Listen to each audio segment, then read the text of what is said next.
vijana niliwakuta wakiwa katikati ya maombi mazito sana katika chuo kimoja ambacho kiko katika mkoa wa Iringa.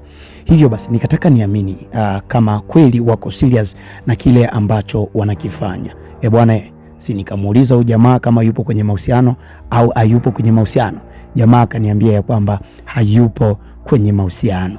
Bwana, mimi kwa kuropoka kwangu nikamwambia bwana, nataka rafiki yako achukue hiyo simu ili aweze kukuthibitisha kwamba kweli haupo kwenye mahusiano, na nikambana yule jamaa kwamba aseme ukweli. Bwana, mchezo ukawa ni hivi. Angalia, twende tukajue kwamba je, ana mahusiano jamaa au alitudanganya. Hebu twende tukashuhudia kilichotokea. Pale utakapokuwa tayari utaingia kwenye mahusiano. Nadhani ni nini sasa hivi ambacho kinakuzuia? Je, ni utumishi, umri au masomo? Kuingia kwenye mahusiano sio issue ya kukurupuka. Kwa hiyo maana yake utakuwa umeshajipanga kiishu ya kiuchumi, lakini pia umri pia utakuwa umeshafika. Kuna umri fulani ukifika unajua kabisa kweli hapa nastahili kuwa na mwenzangu. Mimi nataka tufanye blank moja. Yes. Nataka jamaa wako achukue simu alafu tuangalie kama hamna mtu yeyote ambaye kuna vijana ambao ulikuwa unawaona wapo katika mlima huu wa maombi wakiwa wanamuita Mungu, wanaamini kabisa kwamba maisha yao bila Mungu wao ni kitu bure. Bwana, ongeleni sana kwa kazi ya Mungu. Asante sana. Yes. Ninyi ni mapacha mnaofanana. Sasa ni nani hapa ambaye atamshikia maiki mwenzake? Mimi nadhani nimshikie hapa mheshimiwa. Sawa kabisa. Tunaomba tu ujitambulishe. Kwa majina unaitwa nani na mwenyeji wa wapi? Kwa majina naitwa Richard Amos, ni mwenyeji wa Babati Manyara. Manyara. Yes. Ilikuwaje safari yako ya kumtumikia Mungu? Safari yangu ya kumtumikia Mungu nimeanza nikiwa form 4 2020. Ndio. Nilipokaribia mtihani pale nilianza kumtumikia Mungu na akanisaidia mpaka sasa hivi niko chuo. Ndio. Yes. Ilikuwaje form 4 na sio form 3, form 2, form 1? Form 4 kitu kikubwa kilicho ni motivate kumtumikia Mungu. Ndio na mtihani unakaribia, lakini nikiona kabisa sitaweza kutoboa pasipo kwa Mungu. Ndio nikaanza kumtumikia Mungu hapo na akanivusha. Nilimwahidi kwamba aendapo atanivusha kwenda advance nitamtumikia mpaka mwisho wa maisha yangu. Ndio maana mpaka leo namtumikia. Amen. Ni alama gani ambayo iligonga kwenye kichwa chako ukaona sasa hapa bila Mungu siwezi kutoboa? Matokeo yangu hayakuwa mazuri. Ya form 4 au form 2? Ya form 4. Ya. Kwa maana nikaamua kusema kwa bila Mungu sitatoboa. Okay, vijana wengi sana wanajikuta kwamba wanamtumikia Mungu lakini dhambi ya uzinzi haijawaacha Mungu. Unashauri nini vijana? Ni kweli kwa age ya vijana hivi vitu ambavyo ni mili ambao inakuwa na lipuka tamaa.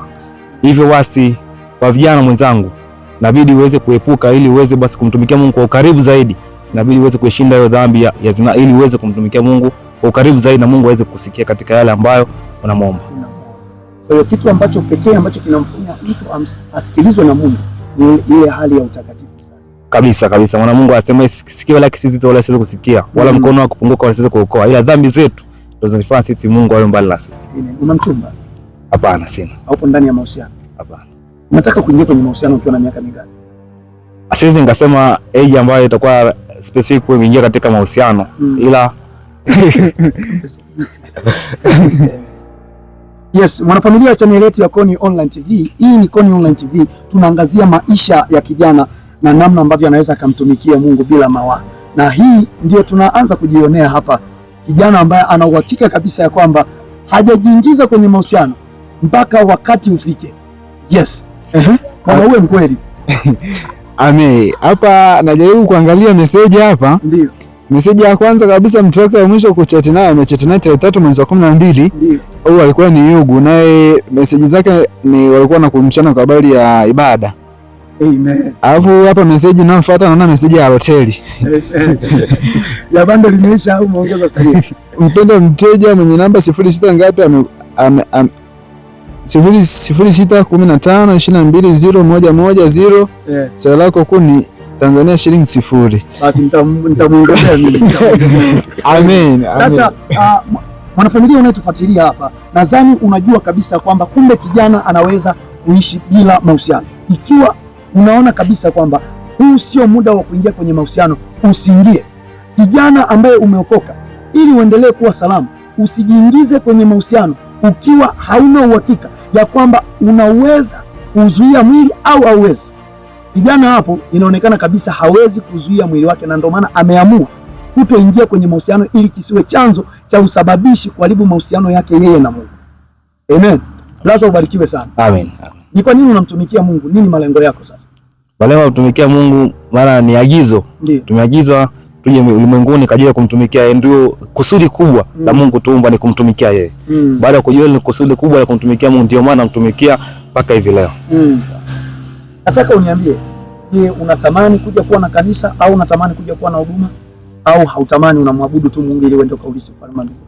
Sasa hivi namtumikia Mungu, sio lazima uwe na kanisa ili uweze kumtumikia Mungu. Unaweza kumtumikia Mungu kwa njia mbalimbali, kama njia ya uinjilisti, kwenda kuhubiri injili kwenye mikutano mbalimbali, kwenda kumtumikia. Kuna njia nyingi ya kutumikia, sio lazima uwe na kanisa au ufungue kanisa ndio uweze kumtumikia Mungu. Hapana, unaweza kumtumikia Mungu katika njia mbalimbali.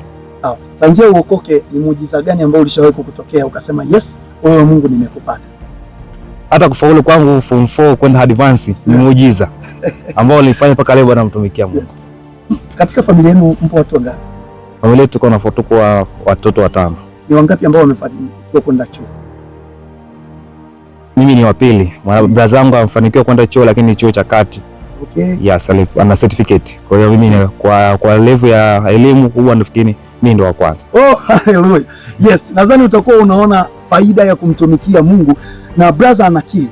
Yaani muujiza mkubwa katika maisha yake ni kufaulu kwenda chuo, kwa sababu katika familia yao hakuna mtu alishafika katika level ambayo amefika yeye. Kwa hiyo tunapokuambia ya kwamba ndani ya Mungu kuna uhai, tunaishi. Oh, tamasha kata. Brother, yes. Nataka uniambie unawashauri nini sasa vijana ambao bado hawajampokea Yesu kuwa ni Bwana na Mwokozi wao? Waweze kumpokea Mungu kwa sababu kuna faida. Ndio maana ukiona mpaka mtu kijana kwa chuo anamtumikia Mungu, unajua kuna kitu ambacho Mungu amekifanya. Kwa hiyo maana yake ukitaka kujua kweli Mungu anafanya, basi nenda kumtumikie. Alafu then ukiona Mungu amekuacha, ujue kweli ya Mungu hayupo. Lakini ukiona Mungu amekushika, endelea kumtumikia. Sawa. Pana viveta vingi hapa Mkwao. Ni kwa nini ukaamua kujoin kwenye group hii? Nimejoin kwenye group hii kwa sababu ni group ambalo imenisaidia tangu nikiwa O-level, nikienda advance, nilikuwa kiongozi wa UKWATA mpaka nifika chuo USSF, endelea kunikuza. Ndio maana mpaka leo nimeamua kujiunga na hichi kikundi, na naamini kuna mafanikio, ndio maana nipo mpaka hadi leo. Kuna ugonjwa ambao wote ulishawahi kuumwa alafu Mungu akakusaidia? Nishawahi kuumwa vidonda vya tumbo, sasa hivi ni mzima, sina vidonda vya tumbo kabisa. Na ulienda kupima na ikathibitika kwamba hauna vidonda vya tumbo? Yes, sina vidonda vya tumbo. Ni Mungu huyo ametenda. Ni Mungu ametenda. Niliteseka sana lakini Mungu amefanya. Katika grupu hili ni nani ambaye ulimhamasisha ili aweze kuja ili muweze kujoin? Wapo wengi leo hamasisha na wamejoin. Wengine walipokea mwaka wa kwanza aliwapokea na mpaka sasa hivi bado wanaendelea kumtumikia Mungu. Uliwaambiaje wakati? Niliwaambia kwamba maisha ya chuo pasipokuwa na Mungu kutoboa ni vigumu. Japokuwa wapo wanatoboa pasipokuwa na Mungu, lakini Mungu ni zaidi. Naona kuna wengine wanajoin chuo na wanafail, sio kwamba hawana akili, hapana. Kuna namna tu akuta familia zingine wapendi watoto kufanikiwa. Kwa hivyo pasipo kumtumikia Mungu inakuwa ni vigumu kufikia malengo. Nataka uniambie changamoto kubwa sasa hivi imekuwa ni ajira. Yes. Na ukiangalia hichi chuo cha Mkwawa watu ni wengi sana. Je, wewe unahisi kutoboa kwako itakuwa? Yes, changamoto kweli. Kazi ni nyingi lakini watu pia ni wengi wanahitaji. Lakini mimi katika kumtumikia Mungu nawaambia kabisa kwamba ninapomaliza hapa basi chuo niyo nasema kwenda kufanya kazi. Haijalishi ni wapi, haijalishi kwa ni private sector au ni government. Lakini Mungu atafungua njia pasipokuwa na njia. Mpaka mimi alionileta mahali hapa Mkwawa, basi naamini nikimaliza hapa hata niache. Na ikawa hivyo katika jina la Yesu. Tunafunga kila aina milango ya adui katika jina la Yesu Kristo ili ukapate. Na hii leo tarehe iandike kwenye notebook yako ya kwamba ukimaliza tu shule utakaa mwaka mmoja brother, alafu unaenda kwa ajili. Na huu mwaka unaopita usikae bure, tafuta biashara. Mwanafamilia wa channel yetu ya Koni Online TV, ubarikiwe sana. Huu ni mwanzo tu wa utume na unabii. Usisahau kusubscribe, kulike na kutani on notification. Tukutane katika next season. Barikiwe.